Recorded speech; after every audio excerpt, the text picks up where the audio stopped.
Yo, what's up boys? It's Betta here with my build guide on the Spectral Helix Champion that can be easily started from around about a 0 budget to about 50 chaos and taken right through all the way until end game, where you can expect to delete all of the content obviously, but you will expect to spend about 5 to 7 exalts depending on the market of course.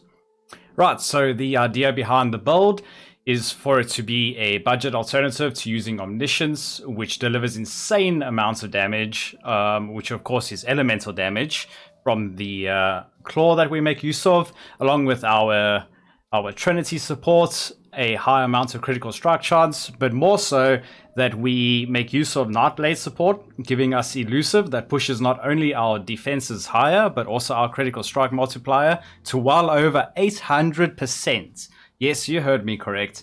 800%. Yep, it is that much. It is absolutely insane. Anyways, we also pair this with increased onslaught effects, huge amounts of armor and evasion rating 2 that is added as damage via the Perseverance bout, and the Champion's Ascendancy for the Perma Fortify, and stun immunity, giving us our relaxed, tanky, speedy playstyle that can be later upgraded to the amulet for even more absurd amounts of damage, of course.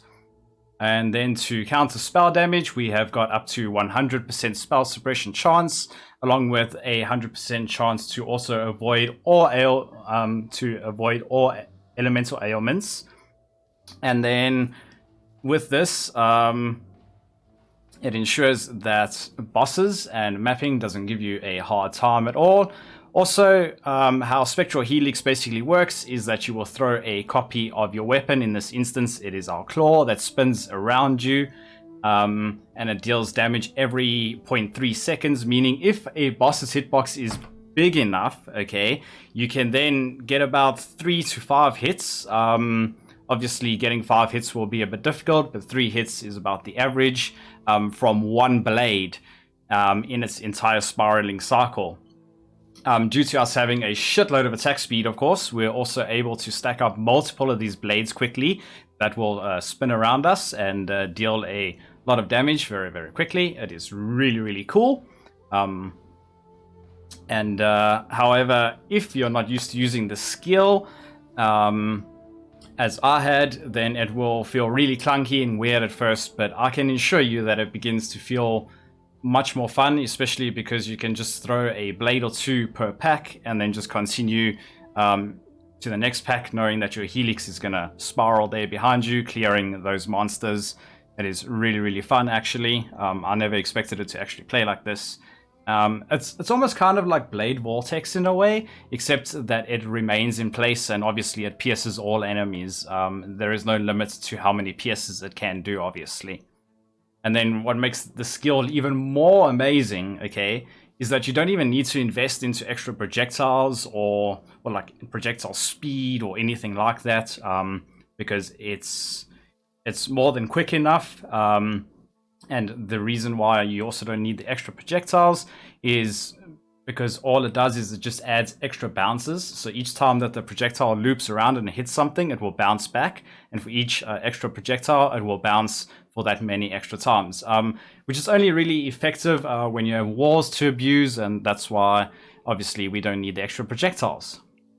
Anyways, so should this Helixing Champion appeal to you, then smack that subscribe button and ring the bell to stay updated on my latest videos or live streams that I do right here on YouTube. So hit that like button to reach more exiles, and come on along and join my community Discord for any help or information you might seek.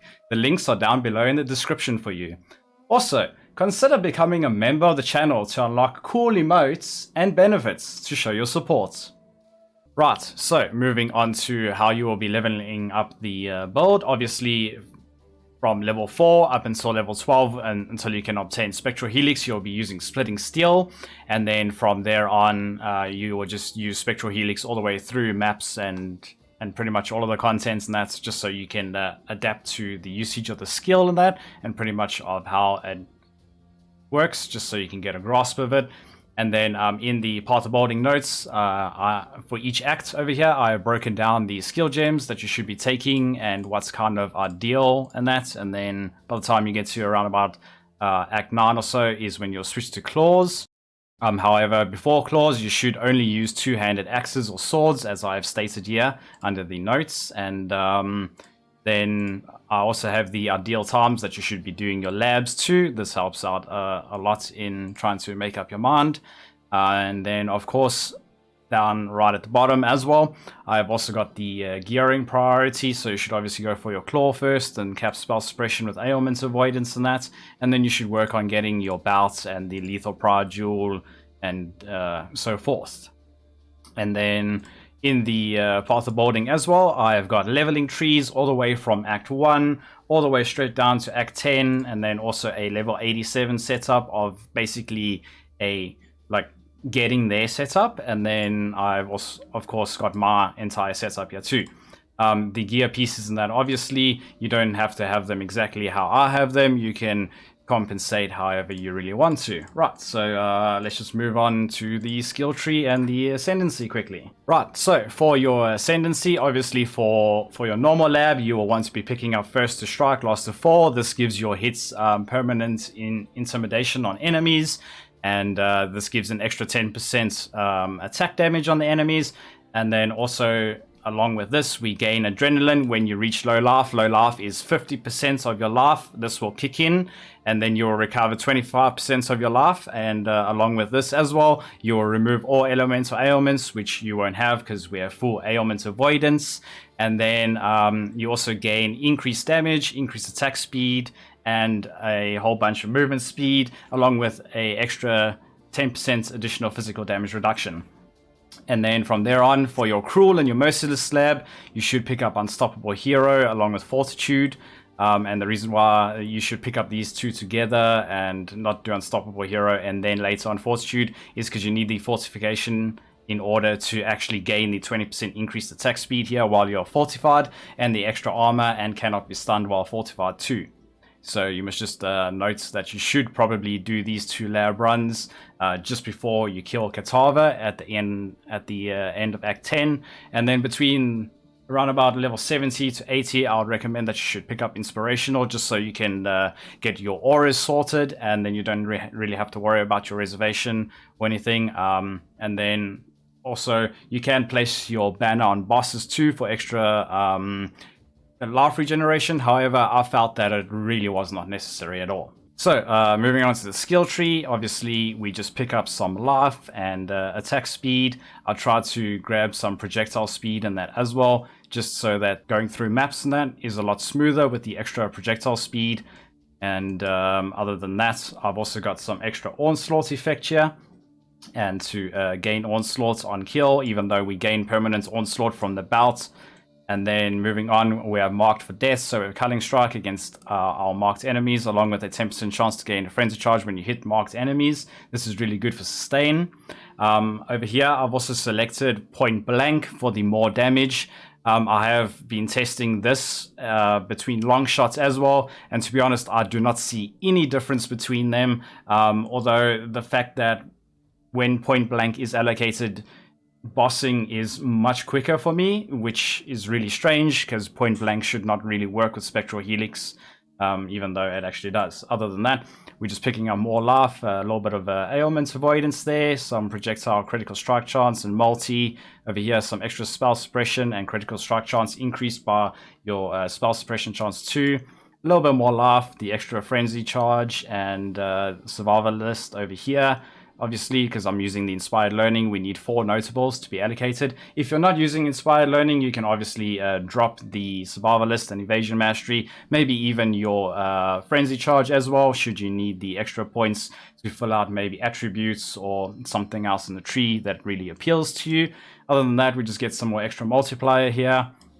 And then I'm using a Lethal Pride for the strength that it gives me on every single node. And then also it gives some extra fire resistance as well, just to help cap out my resistance. Nothing too special. It's entirely up to you what you want on these nodes. Of course, on mine, I've it's double corrupted for penetration and global critical strike chance. You don't need this at all. This is just a little bit of quality of life for myself. Other than that, we of course pick up the increased elusive effect, and paired with this, we gain We also pick up the Dagger Mastery for the 40% critical strike multiplier. And then also with our Claw Mastery, we also pick up Nightblade has increased effective elusive. This way we're stacking up the effective elusive, effectively just multiplying our damage and our defense even further.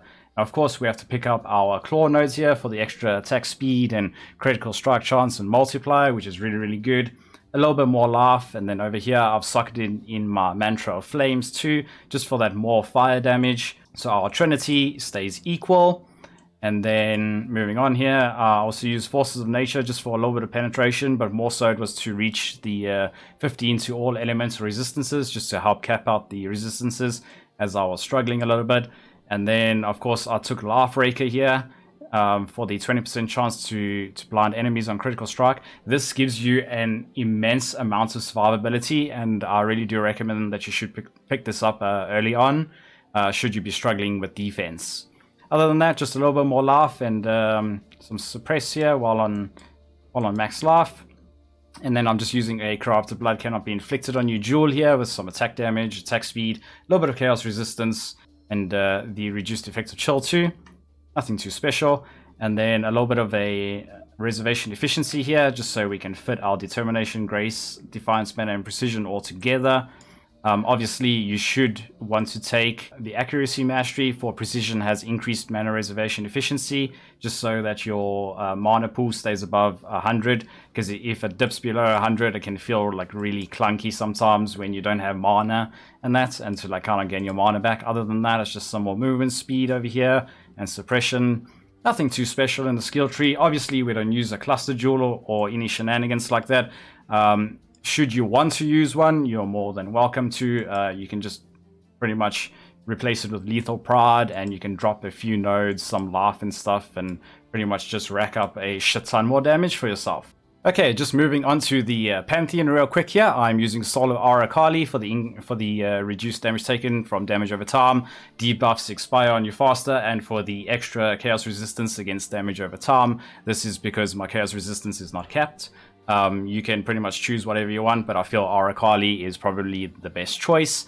And then of course I'm using Soul of Garukan here for you cannot be blinded. This way you can absolutely ignore the modifiers and monsters blinding you. And then considering the bandits, you should kill both of the bandits for the 2 skill points. Moving on to our gear over here, I've got I think this is a 700 LE DPS claw or so, with a high amount of critical strike chance and a high attacks per second. Obviously, you should aim to have about a 400 LE DPS claw and maybe a 500. Obviously, you don't need something as absurd as I have over here. Pretty basic. You want to have fire, cold, and lightning on the claw.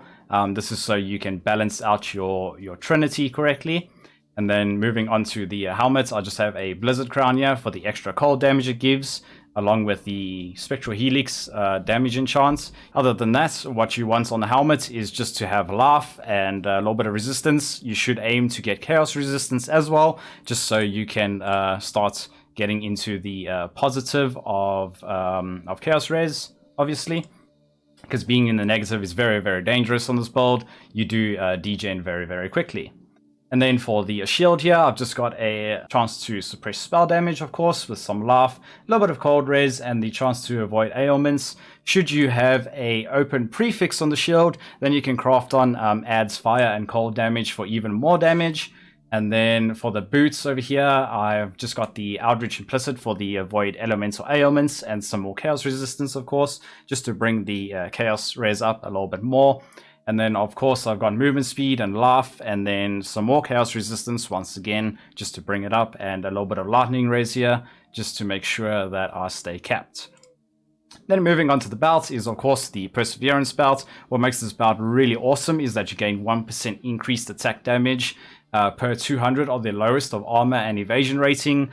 And when you are racking up between, 40 and 50,000 evasion rating, this ends up giving you a lot of increased attack damage. And then, of course, you have Onslaught while you're fortified, and thanks to us being a champion, we are always fortified. That means we always have Onslaught while we are in the frail battle, which is really cool. Other than that, it just gives a little bit more laugh. And then Mind's Corrupted for the all elemental resistances. This is just to help cap me. Of course, you can get it on other gear pieces and not focus so much on chaos resistance as I did. Preference for myself. And then of course increased critical strike chance during flask effect, mainly because my flask's uptime is always up. So just that extra critical strike chance really does help, especially because I'm not using a crit flask. However, you should aim to use a crit flask, but if you feel that your critical strike chance is more than high enough, then you do not need one. And then moving on to the gloves here, I've got a pretty unethical pair of gloves. You don't need something like this, but what you will want is to have some form of exposure on it, along with the Searing Exarch implicit for the attack speed. And then, of course, you just want some laugh here. And what you are aiming to get is the 45% increased damage with hits against chilled enemies. A bit of resistance in that, of course. You don't need to have the other modifier that I have here, whereby you have increased critical strike chance against struck enemies. Of course, this does help. You get a lot more critical strike chance, so you can end up dropping your crit flask like I did. And then I have some accuracy rating on it as well. This just helps us to keep our accuracy topped up, so our chance to hit is 100% the whole time. And then moving on to the ring here.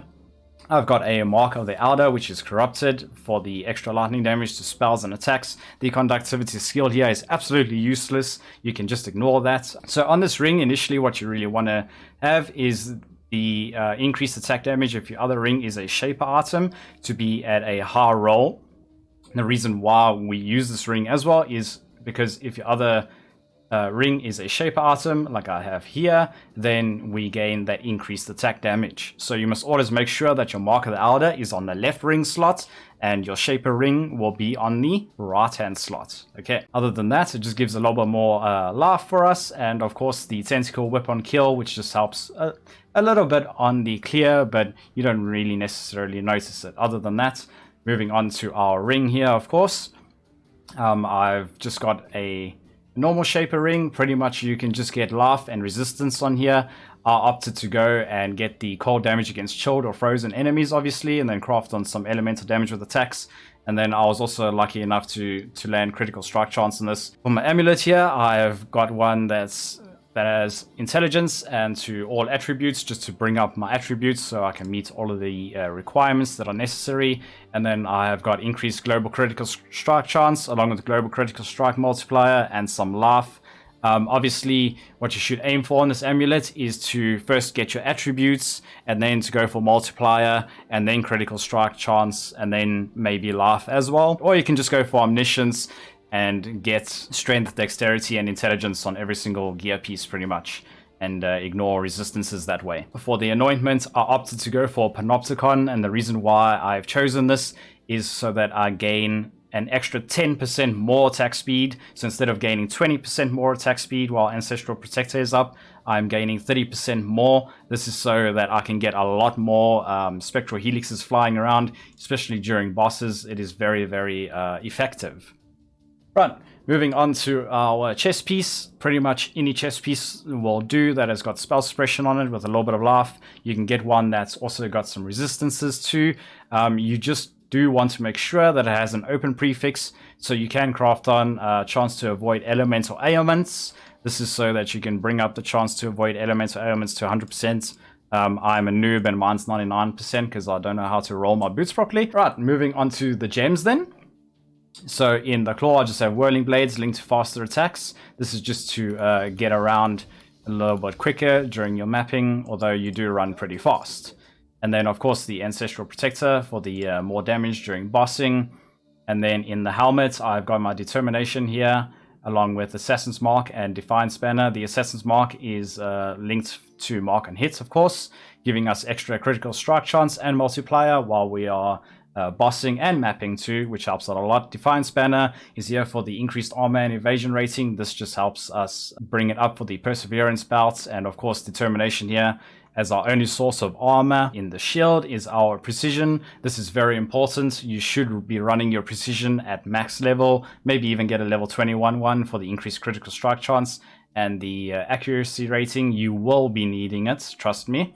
And then, of course, we have Grace for the increased evasion rating here. I use a Blood Rage. This is just so I have permanent frenzy charges and extra attack speed during bosses. Of course, you don't have to use it during bosses, although with the life gain on hit from the claw, I mean, it pretty much just negates the fact that you're degenning with Blood Rage. Obviously, when you're not attacking and hitting things, then you will notice it, but that's why we have a Life Flask.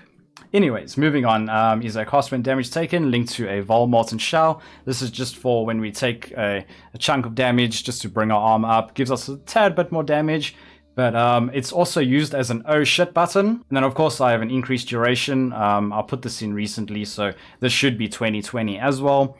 Don't let the level 7 deceive you. So you must have Withering Step on your left click because you gain Elusive from your critical strikes from Spectral Helix, right?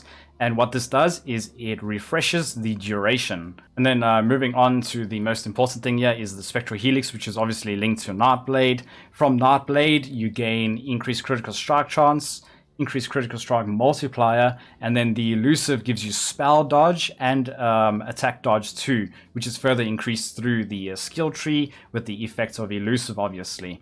And then of course we are running Trinity here, just for the extra more elemental damage and the penetration too.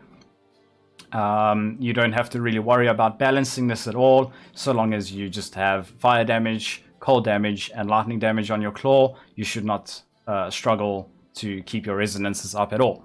And then of course elemental damage with attacks, just for the more more elemental damage here. And then the inspiration too. This is just so it gives reduced mana cost, more elemental damage, and increased critical strike chance, obviously. And then lastly, I'm using a added lightning damage here for the more lightning damage. Should you, however, struggle early on while still leveling up and going through your yellow maps and red maps and early bossing, I would recommend that you use an increased critical strike support just to bring your critical strike chance up. As you can see, I've got 52% here. But I mean, just the gem gives you about 27% critical strike chance, which is huge. Should you need critical strike chance. No, of course, in the gloves, I've got my anger here, which is linked to Divine Blessing and Life Tap with increased duration. So what this does is that it allows us to cast anger with our life instead, and then this will proc our adrenaline as well, which is a really good way to get that extra damage boost on the start of bosses and between phases of bosses too. It is really, really amazing. And it lasts for about 20 seconds. So you should always try and remember that when you start a map to use your anger and then your blood rage, and then every 20 seconds or so to just keep on refreshing anger. Right, and then just for your flasks real quickly, obviously you want immunity to poison on your life flask here. And pretty much anything else. I opted for the gain 6 charges when you hit by an enemy, just so I always have flask charges, especially during bosses, because sometimes it can be a little bit sketchy running with blood rage and sacrificing your life with anger. Now, of course, I run a Quicksilver flask with reduced effects of curses on you, and then a Granite flask with increased evasion rating, a Quartz flask for phasing, which is very important because you want to be running through enemies while mapping. This has got increased attack speed on it, which is really, really good. And then lastly is our Jade Flask with increased armor. However, I do just want to note that if you do not have elemental avoidance above 90%, then obviously you'll want to run with Solar the Brown King, so you cannot be frozen, and then maybe like an Ignite Flask and a Shock Flask or something. You know, pretty much it's up to you what you'd like to run. Right, so that's that, boys. Should you have enjoyed this guide on my Spectral Helix Champion that I have been playing and it has piqued your interest and you're going to be giving it a try and you're not yet subscribed to my channel, then I highly recommend that you hit that subscribe button and don't forget to ring the bell to stay updated on my latest videos. And of course, you should swing by sometime on my live streams. We have lots and lots of fun there. And also don't forget that I have a community Discord should you need any help and questions. And I'd also just like to say thank you to everyone who continues to support me. I greatly do appreciate it. And yeah, thanks for watching, Exile. I'll see you in the next one.